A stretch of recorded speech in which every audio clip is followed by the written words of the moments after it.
The evening unfolded like countless others before it. The home was still. The only sound breaking the silence was the steady ticking of the clock mounted on the living room wall. I lounged on the couch, half-heartedly watching a muted television screen, while my wife, Celeste, sat beside me, her attention absorbed by her phone. The space between us wasn't just a matter of inches, it had been widening slowly over the years, filled with things left unsaid and feelings long ignored. I wasn't content, but I had come to believe that maybe this was what marriage eventually became. The initial spark dies out, routine settle in, and what once was passion transforms into something more like a quiet companionship. At least, that's what I kept telling myself. Then Celeste dropped a sentence that shattered everything I had clung to. "I never loved you." She delivered the words casually, like she was commenting on something as mundane as the weather. It wasn't said in anger, nor was it during an argument. It was simply spoken, right before she stood, stretched her arms, and walked toward the bedroom completely unaware, or perhaps just uncaring, about the emotional wreckage she had just caused. I sat frozen, my body refusing to move. My thoughts scattered, trying to convince me I had misunderstood her. Maybe she was joking? But deep down, I already knew the truth. Her words landed in my chest like a heavy weight. I eventually followed her into the bedroom, throat dry and heart pounding. "What did you just say?" I asked, my voice barely above a whisper. She was already tucked beneath the sheets, not even looking at me as she responded with a shrug. "You heard me." That was all. No apology. No reasoning. Just cold indifference. I stood at the edge of the bed, stunned and hollow. Years of devotion, late-night talks, the sacrifices I made for us, they suddenly felt pointless. All the effort, the hope, the belief in our bond, had been poured into someone who never truly cared.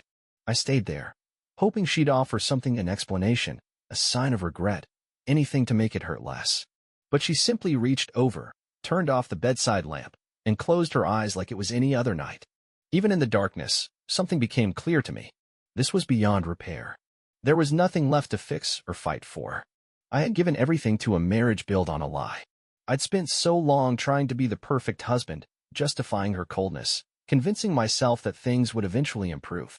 But now, with that simple sentence, the illusion had crumbled. I saw it all for what it was. Lying next to her, while she slept soundly, I came to a decision. I wouldn't plead with her to explain, and I wasn't going to ask her to take it back. By morning, I would be gone. No notes. No long goodbye. I had wasted enough time living in denial. Sleep never came to me that night.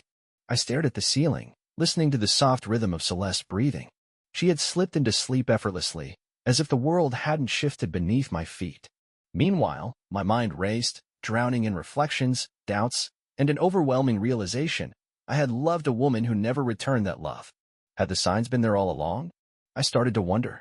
Maybe it was in the way she never once said she loved me first, or how she rarely reached for me unless I initiated contact. How often she had something else to do, somewhere else to be. It was like I had been sharing a home with someone who was more of a stranger than a partner. I had confused closeness with connection and routine with affection. But the hardest part to accept? It wasn't what she said, it was the truth behind it. I had allowed myself to believe in a relationship that never really existed. I looked over at her again in the dim light filtering in from the window. Her face was calm, untouched by any turmoil. It was then I saw it clearly, her feelings for me had never run deep. I had been holding up a relationship that she had let go of long ago. Something shifted inside me in that moment. I could feel it, almost like a physical change, a heavy burden lifting off my shoulders, a locked door finally swinging open. The world I had built around her was crumbling, and for the first time, I didn't feel compelled to hold it together. I wasn't heartbroken. I wasn't angry. I felt free. I turned my back to her, my decision firm in my mind. There was nothing keeping me here. No tie strong enough to make me stay. I got out of bed as quietly as I could, careful with every step. I didn't need much, just a few changes of clothes, my wallet, car keys, and passport. I left no message, no explanation. As the first rays of sunlight peeked through the blinds, I stepped out of that house and into a new beginning. The chill in the early morning air bit at my skin, but the shiver that ran through me came from somewhere deeper. I was walking away from everything I had known, the home we had shared, the years we had spent together, the life I had tried so hard to build. I climbed into my car, my hands gripping the wheel tightly. They trembled, not from fear, but from a mix of adrenaline and a strange, fierce relief. I glanced back once at the house, at the faint glow still shining from our bedroom window. She remained fast asleep, completely unaware that this would be the final night we ever spent together. A part of me was tempted to stay, just long enough to see her reaction when she woke up to find I had vanished. Would it matter to her? Would she be relieved? Regretful? Or would she simply accept it and move on, just as effortlessly as she had when she once told me she never truly loved me? None of those questions held any weight anymore. I wasn't sticking around for explanations. As the engine purred softly, I backed out of the driveway with no real destination in mind, only an overwhelming urge to create distance between myself and the life I was abandoning. The streets were deserted, silent except for the sound of tires on pavement. My mind wandered, flooded with memories that flashed like cruel snapshots. I remembered the first moment I saw Celeste. Her laughter had pulled me in like a flame drawing a moth.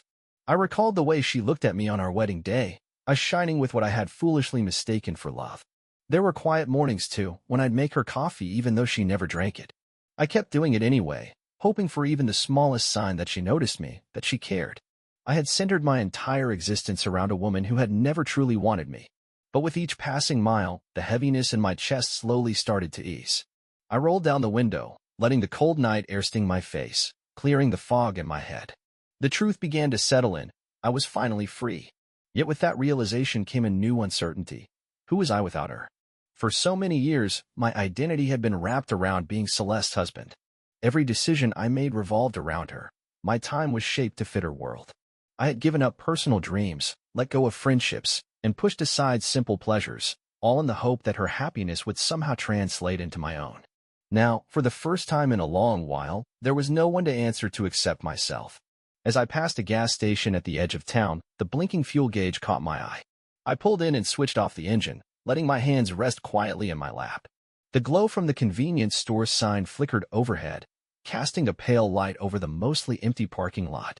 Through the glass, I saw a man in a worn-out hoodie leaning against the counter, scratching at a lottery ticket.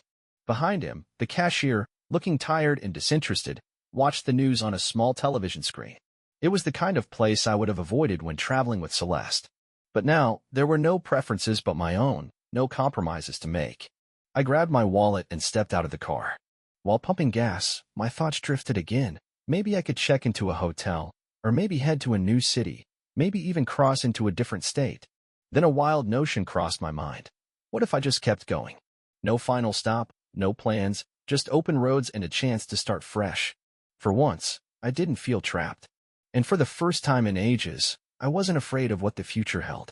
The gas pump clicked, signaling the tank was full. I returned the nozzle to its place and leaned back against the car, staring at the empty stretch of road ahead. It felt strange, liberating even. I was finally unbound by expectations or commitments. I had nowhere to be, and no one waiting for me. Inside the gas station, the harsh fluorescent lights buzzed faintly overhead. I grabbed a bottle of water and a small bag of trail mix, just something simple.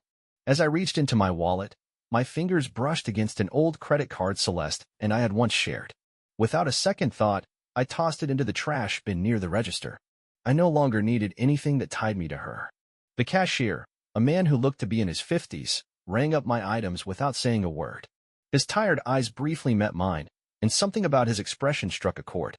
There was a kind of emptiness in his gaze, one that mirrored what I had seen in my own reflection just hours earlier. "Rough night?" he asked, his voice rough from too many years of smoking. I let out a brief laugh and shook my head. "Something like that." He gave a slow nod. "Yeah, women'll do that to you. You've got the look of a man who just lost everything." I paused for a moment before replying. "I didn't lose anything," I said at last. "I just figured out I never had it to begin with." He studied me quietly, then slid the change across the counter. "Then you've got two paths ahead of you. Let it break you, or turn it into something that means something." I pocketed the change and stepped back outside, his words settling deep in my chest. Inside the car, I unfolded a paper map I had picked up from a rack near the door. My finger traced the routes leading away from the state. West sounded promising, not for any real reason, just a gut feeling. Back on the road, the night sky stretched endlessly above, dark and quiet. Only the occasional glow of oncoming headlights broke the silence. With each mile I traveled, a new lightness began to fill me, like I was shedding a part of my old self. At some point, the weariness caught up with me. My body ached in ways I hadn't even noticed before. I spotted a rundown motel just off the highway and pulled into the lot. The neon sign buzzed dimly, casting a dull reddish glow across the cracked pavement.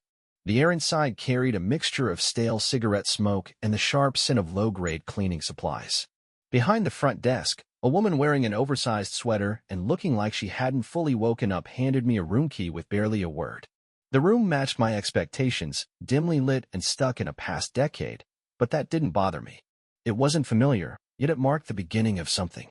I dropped my bag onto the floor and collapsed onto the bed, eyes fixed on the ceiling above. Then it all came crashing down, the weight of wasted years, the lies I had accepted without question, and the love I had given freely to someone who never truly received it. I remembered the words the cashier had spoken earlier. Make it count. Maybe this wasn't just about leaving. Maybe it was about finally figuring out who I was without Celeste shaping that identity. And for the first time in what felt like forever, I actually wanted to find out. When I opened my eyes, dull gray light crept in through the thin curtains of the motel window. For a second, confusion settled over me. The bed was unfamiliar. The air carried the scent of dust and something faintly metallic. Then I remembered. I was no longer tethered to Celeste. I wasn't waking up next to the cold silence that had replaced any warmth in our relationship. I was truly on my own. Yet, the crushing solitude I thought would greet me didn't arrive. What filled its place was something strange, an uneasy emptiness I hadn't expected.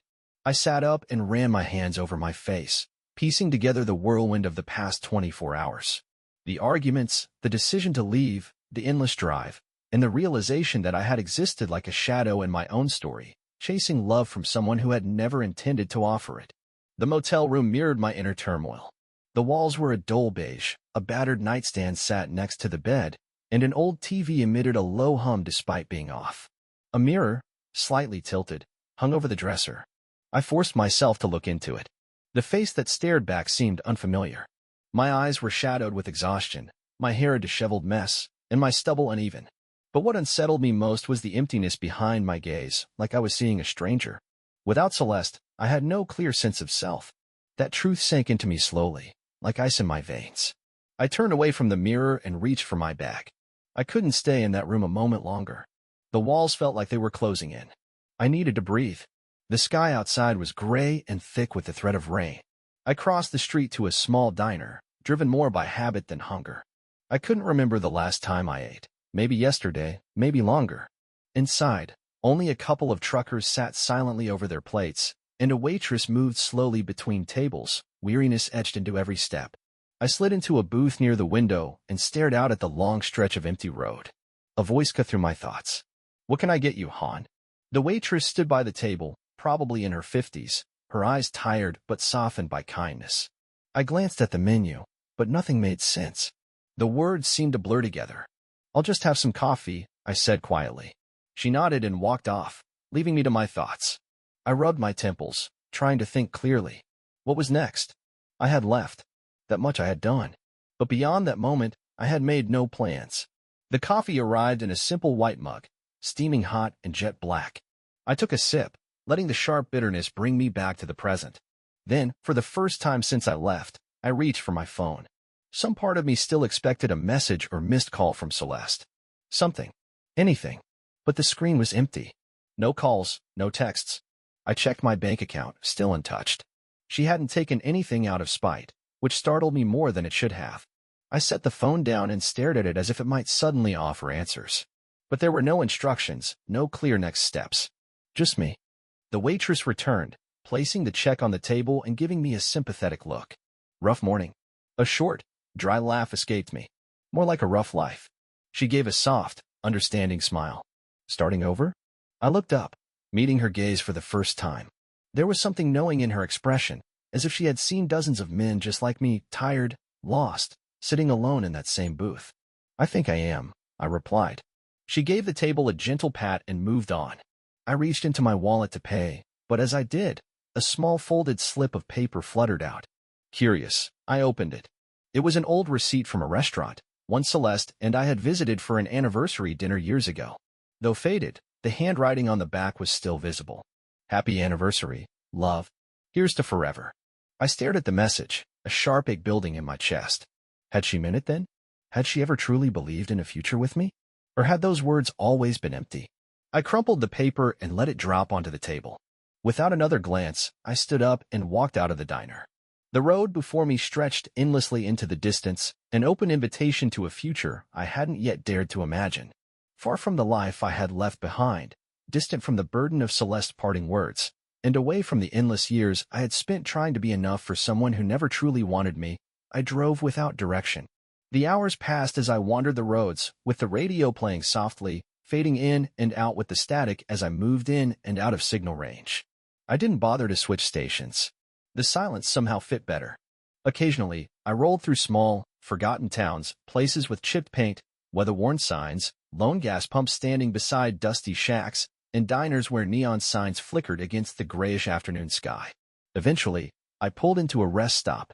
My body was sore from hours behind the wheel. The lot was nearly deserted, just an old camper tucked into a corner and a single sedan, its driver asleep against the window. I climbed out of the car, stretched my stiff limbs, and inhaled the crisp air, foreign and clean.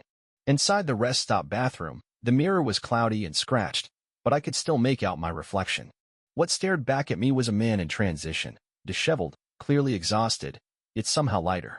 There was something subtly new in my expression, a detachment that hinted I was beginning to release the version of myself shaped by Celeste's presence. As I stepped outside again, I noticed an older man sitting alone at a picnic table near the vending machines. His face was lined and weathered, telling silent stories of a life that hadn't been easy.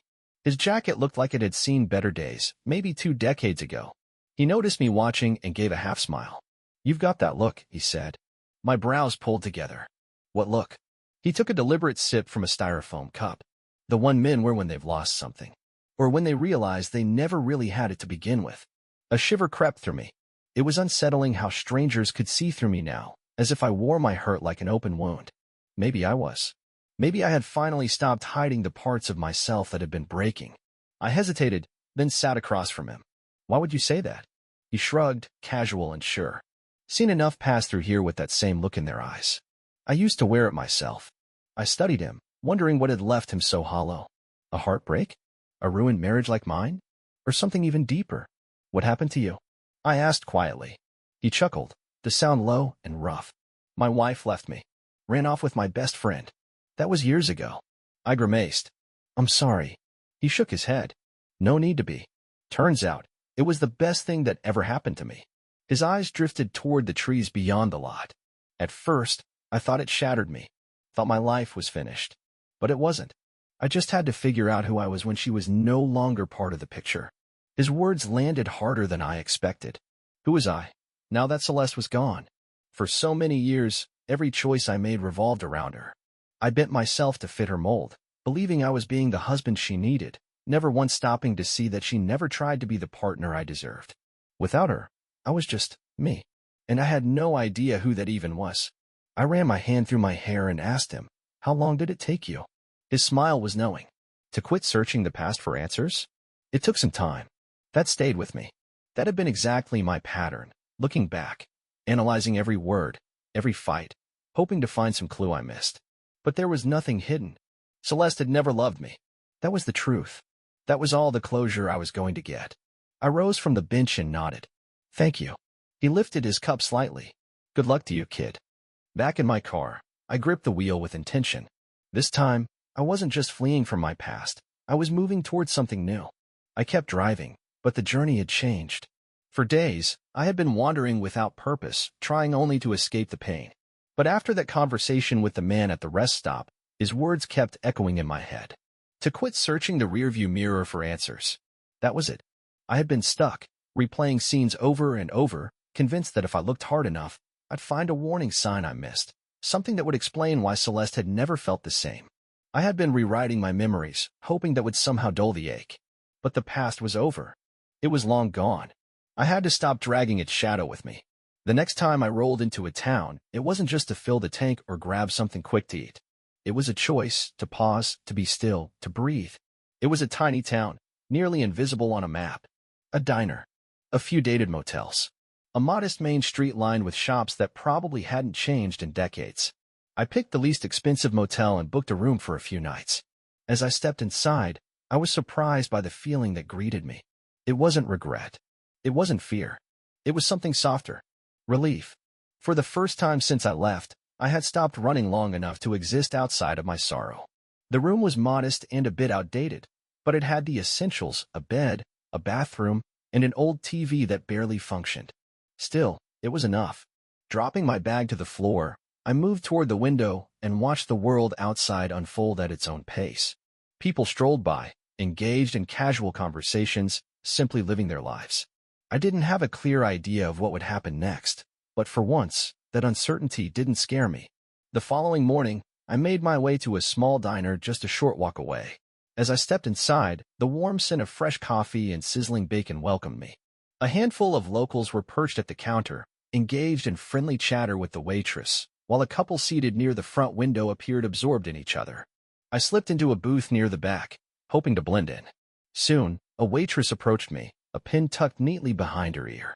Her expression made it obvious I wasn't a familiar face in these parts, but she didn't say anything about it.